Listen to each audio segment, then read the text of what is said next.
Valley Club, the third Goblin has arrived in Marvel Strike Force. Red Goblin, the symbiote version of Norman Osborn, is here. Is this character worth it, though? We're going to talk about some added value for this character, plus the best T4s and Iso-8, and we're going to pull some red stars. How long is it going to take us to get a 7? We're going to do this in this video, and if you're ready for all of that, then you have to find that like button, and let's go smash it! And welcome back to the ValleyFlyin channel. I am ValleyFlyin, and I hope you're having a great day. In this video, it's all about Red Goblin, the newest member of the Hive Mind team. Is this character worth it? Should you just use a 4-piece, or should you be adding Red Goblin? We're going to discuss that in this video, but before we get to all that, if this is your first time here in the channel, hit the subscribe button for more great Marvel Strike Force content, at least 5 videos per week on Marvel Strike Force, keeping you up to date on everything with the news videos, question and answer videos, reveal videos, everything you have experienced in Marvel Strike Force. Well, let's get right into the game, talk about Red Goblin, and yeah, this is Norman Osborn. His character model looks pretty good.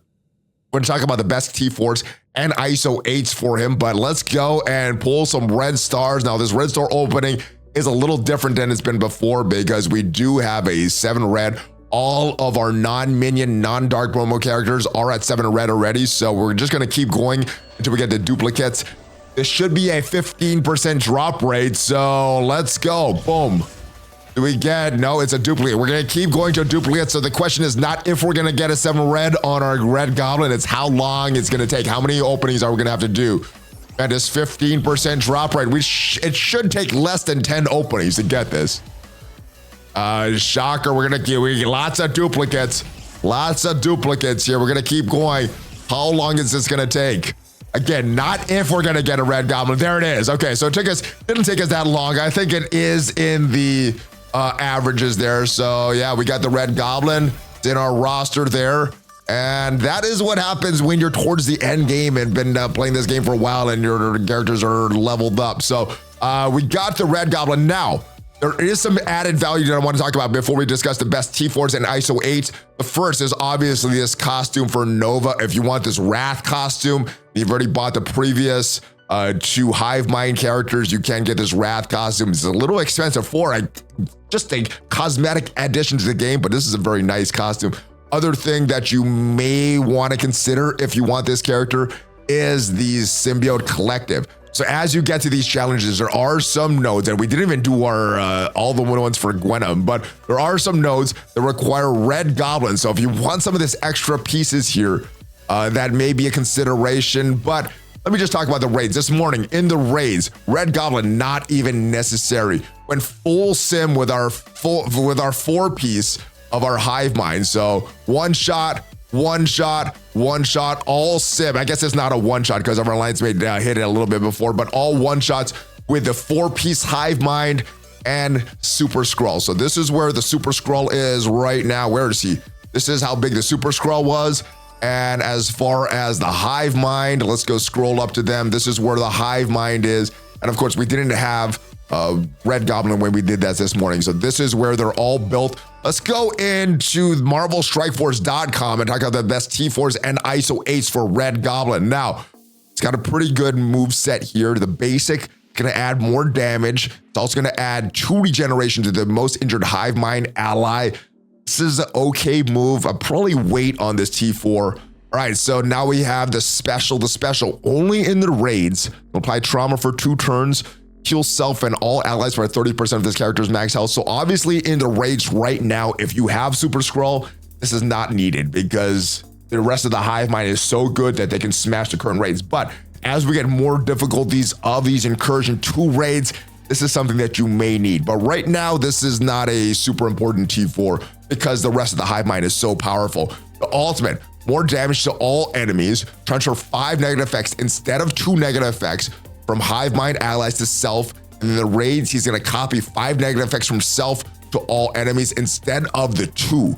I think this is a great one. It's a 4-turn cooldown. I think this is the best T4 that Red Goblin has. And as far as the passive, he does a lot of stuff on the passive, but what the T4 does, when an enemy takes damage from bleeds, more deflects, up to maximum 5 to self and all Hive Mind allies. So lots of bleeds flying around his team, from this team to the enemies.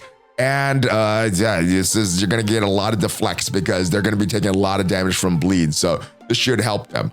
As far as the order that I like these, I do like the ultimate the best. So This is the order that I would equip them in. Ultimate, then the passive, because I do like T4s that affect the entire team. Then we're gonna go with the special, and then with the basic. Now, obviously, if you don't have Super Scroll, you may want to do this special a little earlier, but if you do have Super Scroll, yeah, not needed right now. But as far as the Iso-8, obviously with lower built characters, Skirmisher, because the extra focus that it provides is a good initial choice for these characters. But I think long term in the raids, Raider is going to be the most popular choice because he attacks multiple targets. AoE on the ultimate, multiple targets on the special, multiple targets on the basic. I think Raider is the best one. I'm hearing a lot of people are using Striker outside of the raids. Striker is going to give you some extra damage, some regeneration, going to give you some bleeds.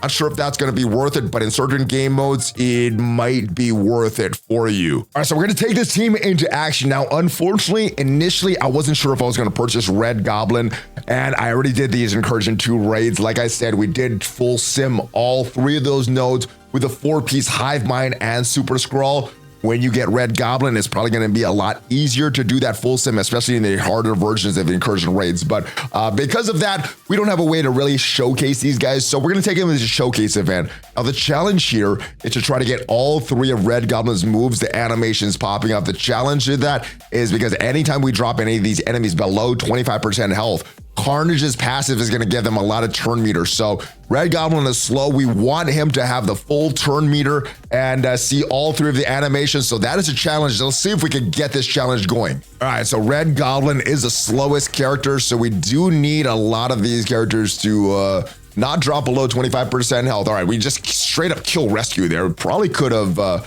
not killed her, probably could have saved her for last. All right, we're just killing everybody here. Not very good for the Red Goblin's animations here. We were going through these enemies way too quick. Yeah, there goes another enemy, and hopefully she, oh man, we're just going through all of them. We got 10 enemies remaining. Are we even gonna get to see the move for Red Goblin once? I don't know. We are, yeah, all right, so we got the first one here. We got the AoE attack. We might kill everybody, so let's do this. Let's go with a special and get these adjacent target attacks. Oh, throwing the fire all on these enemies, looking very, very devastating. All right, and he comes back and glides down on his glider. More speed from Carnage, and it goes to Red Goblin. Let's go with the basic. And boom, there is the basic. Doesn't kill everybody, but and nobody drops into the red. Does Red Goblin get the turn meter again? He does. All right, and let's finally use this. Let's use the ultimate and kill all these enemies. We might not kill all the enemies because it's death proof on Iron Man, but this is what it's gonna look like. This is his major move. This is the one that you want the T4 in. 4-turn cooldown. And yes, getting rid of the death, oh, it doesn't get rid of the death boost, but yeah, getting rid of almost all the enemy. Stature does not remain. She kind of bleeds out. And oh, we get another turn here. Can we get the final kill with Red Goblin? Let's go. Another basic here. Does have the death proof. I don't think we're gonna get through the death proof. Yeah, we don't go through the death proof, but can we get one more turn? Yes, we do. The death proof is gone. Final kill from Red Goblin, ladies and gentlemen.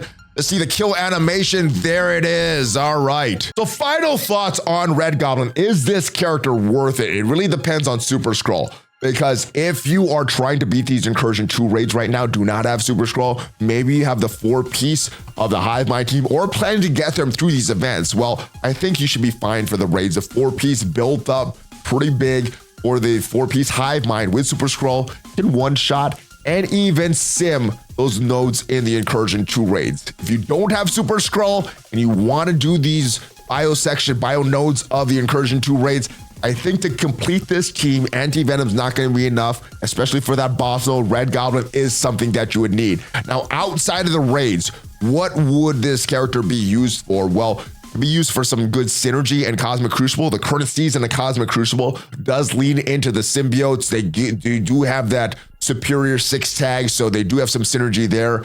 If you are planning to use that, he might have some value for a full team. If not, I think you could shelve this character, wait for the month-long milestone event, because it is looking like he is going to be the next month-long milestone character with his Seeing Red event.